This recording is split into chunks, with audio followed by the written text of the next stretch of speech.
Hello everyone, welcome back to another Creating Beyond Limits video. Today I'm going to be doing something a little bit different. I'm going to be doing my top 5 Nintendo 64 games. I haven't played all the Nintendo 64 games, these are all the games I have played growing up. So some of your favourite games probably aren't going to be on the list.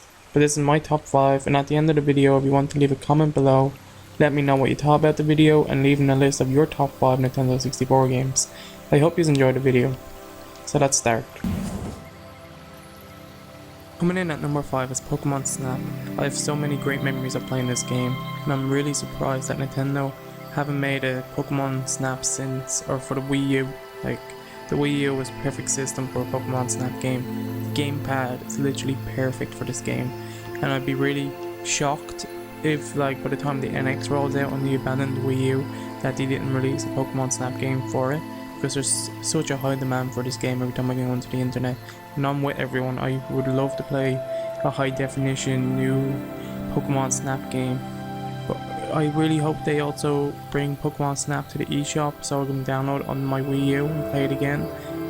I can connect the N64 and play that way, but effort in doing that. Well, you probably would have guessed, in Pokemon Snap you take pictures of Pokemon. The better the picture, the higher score you get, but there's lots of certain secret locations in the game that you can trigger, and you can even make certain Pokemon evolve by doing certain things.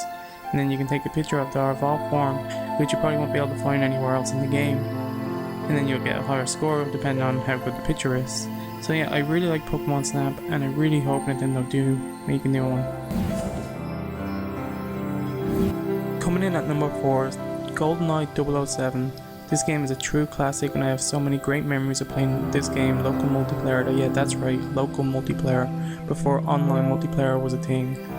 There were so many levels to pick from, characters, lots of hidden doors in the levels. I love playing on the facility level with the golden gun mode on, one shot, one kill, just hiding in the bathroom, in the vent, dropping down.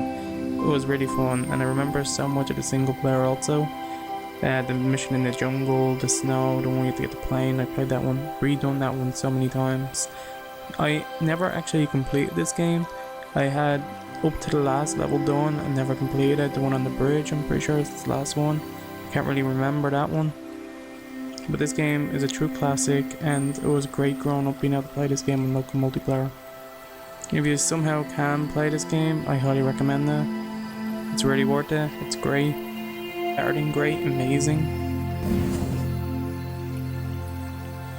Coming in at number 3 is another amazing game, Super Mario 64. I swear when I was playing this game it felt like it was never ever gonna end. To this day I still haven't beaten this game. To be honest though, I haven't played it in a very long time. I do plan on picking it up on the Wii U on the eShop, just haven't gotten around to it yet. I plan on getting it and beating it, but I have to beat Banjo Kazooie first. But back to Super Mario.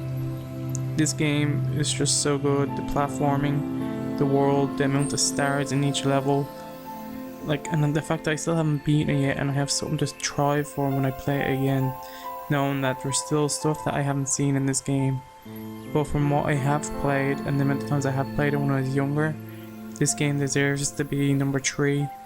Because even though I didn't beat it when I was younger, I played it a lot, just redoing certain levels. I love the race on the snow when we jump in the house and get to race the penguin, the bomber, the top of the mountain, throwing them off. There were so many good things about this game, and I highly recommend playing it. Even though I haven't beaten it, like I said, it's worth it, and you'll not be disappointed. It's worth it, and you will not be disappointed. No, but seriously, you won't be.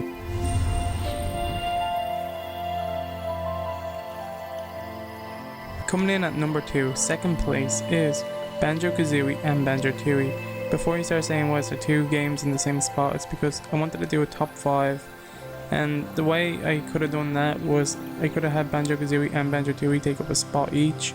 But because it's the same series, I thought it made sense to just kind of merge them together to take up one spot. I probably should have said that at the start of the video. I hope you don't mind. But I love Banjo Kazooie and I love Banjo-Tooie a lot.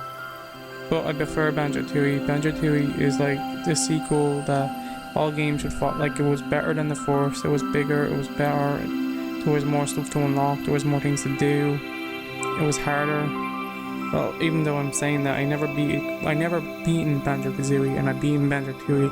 I'm playing through Banjo Kazooie right now on the Xbox One. Rare replay, backwards compatibility. I started when I was able to play it sooner. I'm nearly finished now though, so it's going good. Banjo Kazooie and Banjo-Tooie are brilliant games, and I highly recommend playing them. You can play them on the Nintendo 64, on the Xbox 360, and on the Xbox One from backwards compatibility or Rare replay, and I highly recommend checking them out. The games are brilliant, and they're not outdated. They're amazing. Play them now.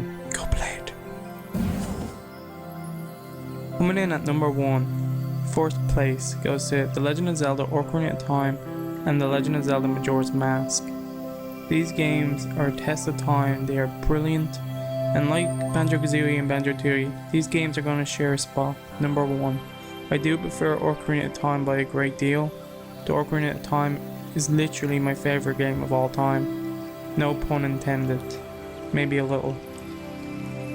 Okay, pun intended. But seriously, Ocarina of Time is a brilliant game. It really stands the test of time. Oh god, I'm terrible. Both games have a perfect soundtrack. The Legend of Zelda series is known for its great music, and I listen to the soundtrack from The Legend of Zelda regularly. It's perfect to have on in the background. Both of these games have perfect gameplay. The Majora's Mask even lets you change your form depending on what mask you're wearing. The Legend of Zelda: Majora's Mask is also the darkest Legend of Zelda game that is out, including Twilight Princess is also pretty dark. But I love these games. The Legend of Zelda, like I said, Ocarina of Time literally is my favourite game of all time. So now with all that said, you now know my favourite games on the Nintendo 64. There are a few games that I have missed, but if you want to know what they are, or what other games I like on the Nintendo 64, just let me know by asking in the comment section below. If you liked this video, give it a like. If you didn't, give it a dislike. And as always, if you want to leave a comment below, let me know what you thought about the video, or any sort of feedback you have for the channel, or what you want to see next. I'm thinking about doing a top 5 PS1 games and keeping this thing going, and trying to do more top 5, or if you would rather a top 10 video series instead. I just want to say thank you for watching, and I'll see you next time. Have a good day.